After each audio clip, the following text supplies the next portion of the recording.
Chances are there's a can of chickpeas in your pantry. Do you know what to do with them? Puneeta Varma gets that question all the time, and she's got some great tips for us. Good morning. Good morning, Annette. It's so nice to see you again. Nice to see you too. Now, I often pass by chickpeas at the grocery store because I look at them and I think, I know they're amazing, but I don't know what to do with them.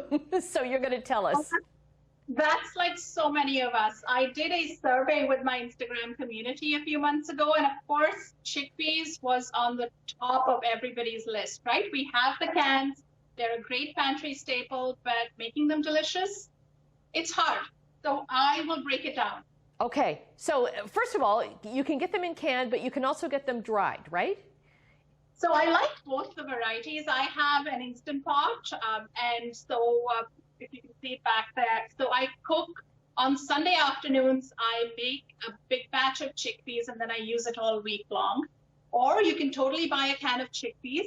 In fact, these ones are Canadian grown. So a lot of chickpeas we can buy in market in Ontario are grown in Canada. So you're also supporting Canadian farmers, right, when you buy chickpeas. That's great.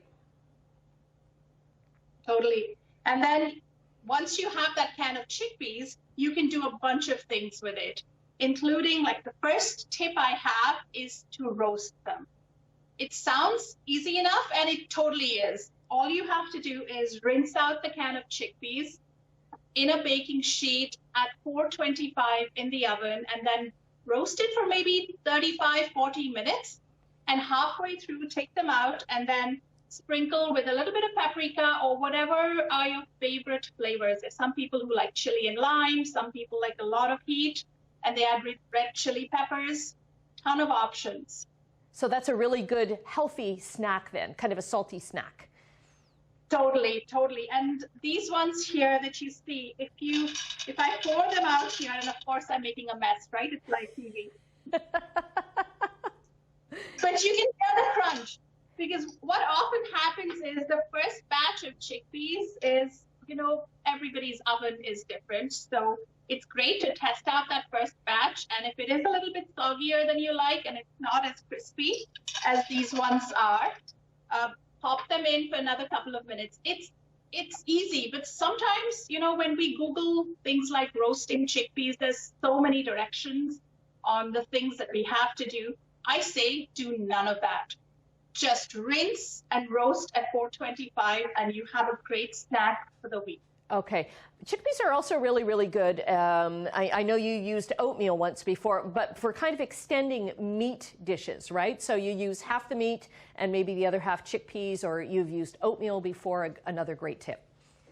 I do. So the last time we talked about it was in the turkey sliders, where I used half the meat and half the chickpeas. And you can do that in your favorite meat recipe. So I do that with the bolognese. My kids love it. It's half lentils and half meat, and I switch out lentils with chickpeas or with vegetables, because it's earth savvy to reduce our meat intake, but it's also great for our mood, because chickpeas are on my top of my list of my top 40 good moods and good foods, and it's available for free on Maple and Marigold.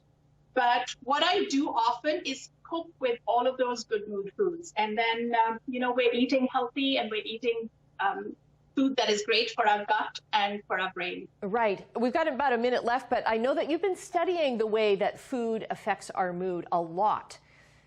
Yes, I have. I completed a certificate last year, of course, 2020, right? We were all struggling. And it's going to continue. And there's so much research out there now that tells us that food, what we eat, what we choose on our plate, and how it's connected with our brain and how we feel, they're all intimately connected. I'm not speaking so well today, but chickpeas is on top of that list. And I'm actually cooking with chickpeas this weekend in my Sunday cooking club. And this is the recipe that we'll be cooking along that day. Okay, that's awesome. And we've got the details up for your Sunday cooking club, another new thing that you're doing. I love how you're teaching people about great food, because you love great food. I do. I think food should be forgiving. How we cook can be forgiving and tasty and delicious. And also accessible, because chickpeas is one of those ingredients that everybody can have. It's It's great for the wallet. It's easy to cook. Okay. There's a few options here. Okay. And you can store it in your pantry for ages. All righty. So we'll get the link up to your maple and marigold blog and all the information up on our website, chch.com. Great to see you. You too, Annette. Bye.